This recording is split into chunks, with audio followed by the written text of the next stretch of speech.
13 de julho é o Dia Mundial do Rock e nesse vídeo vocês vão conferir 13 curiosidades sobre esse movimento, considerado um dos mais populares, consolidados e queridinhos do grande público. Antes de mais nada, eu me chamo Karine e eu quero que você seja muito bem-vindo a mais um vídeo aqui no canal. Se você gostar do conteúdo, eu vou pedir por gentileza que você deixe o seu like, porque isso ajuda bastante o meu trabalho, e também se inscreva no canal caso queira acompanhar mais conteúdos como esse.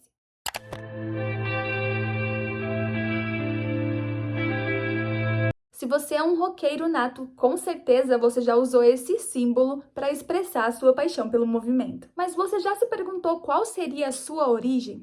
Embora o símbolo já tivesse aparecido nas capas de álbuns de bandas como Beatles e Coven, na cena do rock ele se popularizou de fato no ano de 79, após Ronnie James substituir Ozzy Osbourne nos vocais de um show do Black Sabbath e usá-lo para se despedir do público. E desde então ele passou a ser utilizado como uma forma de cumprimento e expressão. Esteticamente, o gesto foi denominado como chifres do rock e associado a questões demoníacas.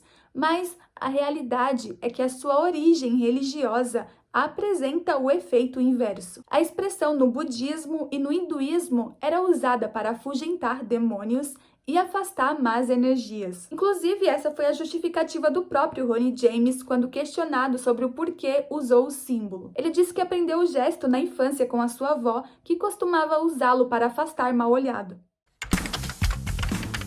No ano de 78, dois jovens rapazes se conheceram, perceberam que tinham interesses musicais em comum e decidiram montar uma banda.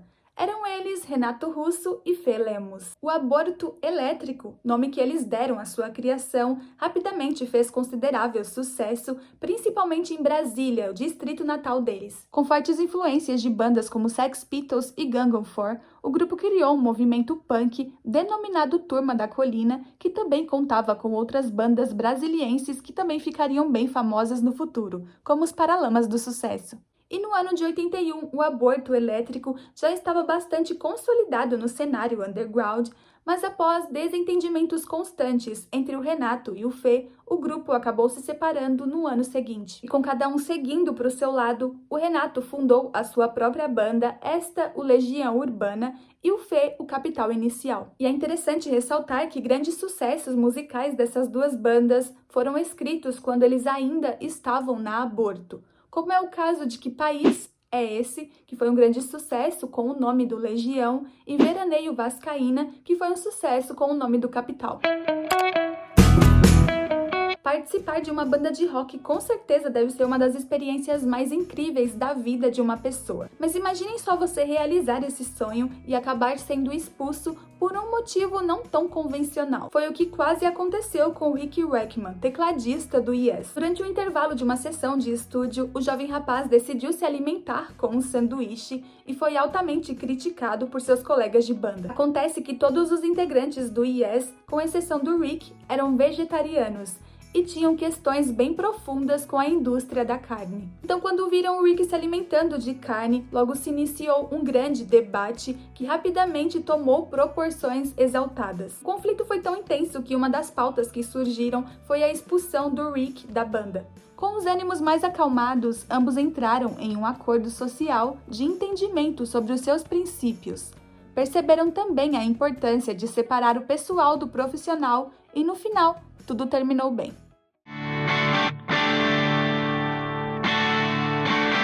Falar sobre rock sem mencionar os Beatles é quase um crime. E por falar em crime, no ano de 69, o mundo estava totalmente assustado com a série de assassinatos ocasionados pela seita de Charles Manson. Muitas teorias foram criadas para tentar justificar o porquê as pessoas estavam assassinando umas às outras em nome de um profeta fajuto. E uma dessas histórias apontava os Beatles como um dos responsáveis pelas mortes, já que eles eram os 4 cavaleiros do Apocalipse. Já o seu disco em alta, denominado White Album, era o livro da morte, pois continha várias canções com mensagens malignas. Será mesmo? Em setembro de 86, o Metallica embarcou rumo à Europa para a turnê de divulgação do seu aclamado álbum de estúdio Master of Puppets. No dia 26 de setembro daquele ano, eles fizeram um show em Estocolmo, na capital da Suécia, e quando voltaram para a estrada, um trágico acidente mudou para sempre a história do grupo. Já era manhã do dia 27 quando todos os passageiros acordaram assustados com a movimentação anormal do ônibus, que terminou com um grande tombamento. À primeira vista, todos apresentavam ferimentos leves, mas ao avistarem o corpo desacordado do guitarrista Cliff Burton, o acidente ganhou proporções assustadoras. Cliff estava morto e a sua localização no ônibus antes do acidente foi determinada como a grande responsável por sua morte. Durante a turnê, os integrantes do Metallica reclamavam constantemente sobre o desconforto de dormir naquele ônibus. No espaço haviam beliches e as partes de cima eram vistas como as mais confortáveis. Para entrar em um consenso, eles costumavam revezar e para decidir quem iria dormir na parte de cima, eles apostavam nas cartas, onde o vencedor ficava com a cama. E infelizmente, naquele dia, Cliff havia ganhado a jogatina. Na reconstrução da cena, foi identificado que Cliff, que só tinha 24 anos, foi arremessado para fora ainda vivo. E ele até sobreviveria se o ônibus não tivesse tombado em cima dele. Heleninha Silveira foi a primeira artista brasileira a interpretar uma canção de rock em português no ano de 55, sendo essa a música Ronda das Horas, que era um cover de Rock Around do músico norte-americano Bill Haley. Porém, de fato, a primeira interpretação de rock original em português foi atribuída a ninguém menos que Calbi Peixoto, que mais tarde ficaria conhecido como Elvis Presley brasileiro. A iniciativa da composição partiu do músico Miguel Gustavo, que já era conhecido por suas composições em sambas e marchas de carnaval, além de ser o grande responsável pelo jingle que embalou os bastidores da seleção tricampeã mundial. Rock and Roll em Copacabana é o nome da nossa primeira canção de rock, e a sua letra falava sobre a arte de movimentar o corpo e dançar.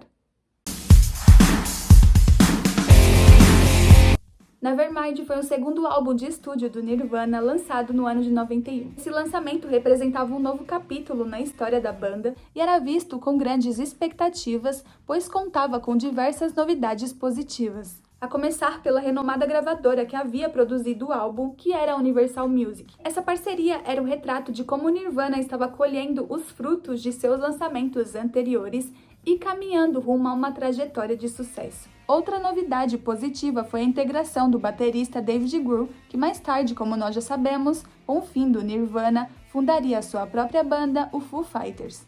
E no cronograma de divulgação desse álbum, eles marcaram de fazer um show em um pequeno bar de Seattle, mas o que era para ser apenas um show acústico acabou se tornando uma grande confusão. Primeiro que Kurt Cobain e sua trupe chegaram ao local totalmente embriagados, e assim que começaram a cantar, eles também começaram a jogar comida na plateia, no público, que entrou na onda e começou a jogar de volta. De repente, um caos se instalou, uma guerra de comida iniciou e os donos do local não gostaram nadinha e expulsaram o Nirvana do seu próprio show. Todo movimento costuma ter cenas icônicas que ficam marcadas para sempre no consciente dos fãs. Porém, há outros momentos mais grotescos que a gente prefere esquecer. Se você é fã de lutas, por exemplo, com certeza deve se lembrar do assustador momento onde o Mike Tyson arranca a orelha de seu adversário Evander Holyfield. Já no rock, se pudéssemos ranquear os momentos mais arrepiantes de todos os tempos, com certeza a cena do vocalista do Black Sabbath, Ozzy Osbourne, arrancando a cabeça de um morcego vivo em um show entraria na lista.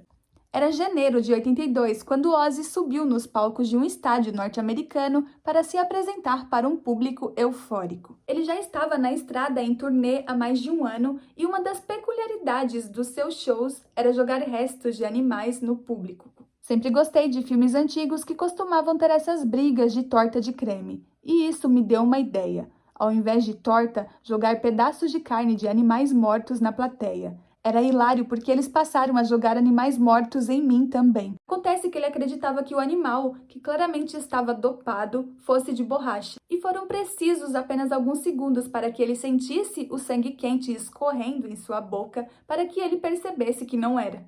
Assim que identificado a gravidade da situação, Ozzy foi levado ao hospital e passou a tomar vacina contra a raiva de forma recorrente. E a cena rapidamente ganhou os holofotes do mundo, em sua maioria de forma negativa. E a ação ajudou a aumentar o preconceito em cima do movimento hard rock, que era constantemente associado a movimentos satânicos.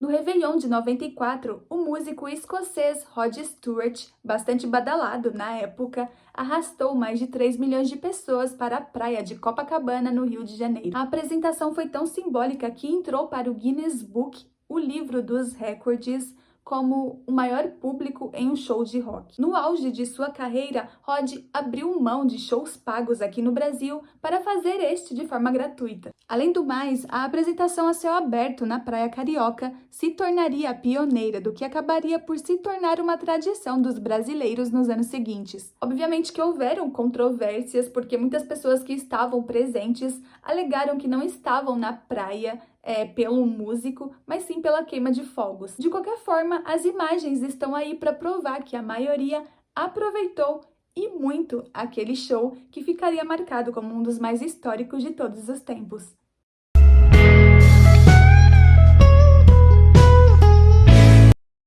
Com certeza, esse é um dos tópicos mais controversos desse vídeo, pois ele destaca que o rock, movimento muitas vezes repudiado por religiosos, nasceu de influências cristãs. Mais controverso ainda é quando o movimento, popularizado por boy bands e figuras masculinas, é destacado como idealizado por uma mulher. Então vamos conhecer um pouco sobre a história de Rosetta Tharpe, conhecida como a mãe do rock.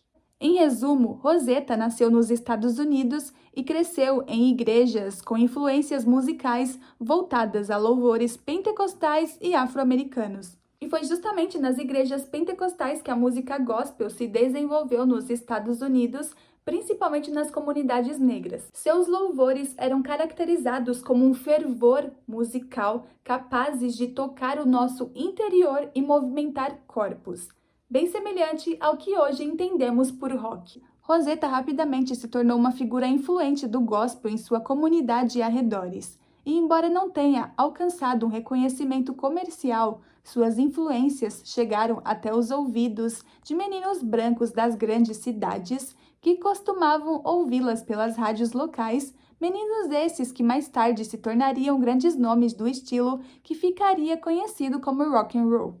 Foi o caso de Elvis Presley, que antes da fama costumava frequentar igrejas e ficava fascinado com a energia dos louvores. Ao mesmo tempo que adorava a Deus, o garoto, que mais tarde ficaria conhecido como criador e rei do rock, usava sua experiência na igreja como um laboratório para a composição de suas futuras canções. E nosso vídeo de curiosidades do rock está chegando ao fim. E eu sei que você deve estar se perguntando cadê as outras 3 curiosidades, porque eu prometi 13 e só entreguei 10. Eu vou deixar as 3 curiosidades restantes na descrição desse vídeo, então só quem chegou até o final que vai saber, né, que as 3 curiosidades estão na descrição. Vou deixar elas bem detalhadas e bem bonitinhas para vocês estarem lendo. E eu quero lembrar também que todas as informações que eu trago nesse vídeo são recortes de reportagens que eu pesquiso, que eu leio, que eu trago aqui para vocês. E eu vou deixar várias informações complementares na descrição desse vídeo sobre os sites que eu pesquisei, as músicas que eu citei nesse vídeo, enfim. Espero que vocês tenham gostado desse conteúdo. Se vocês gostaram mesmo, então deixa o seu like e também se inscreva no canal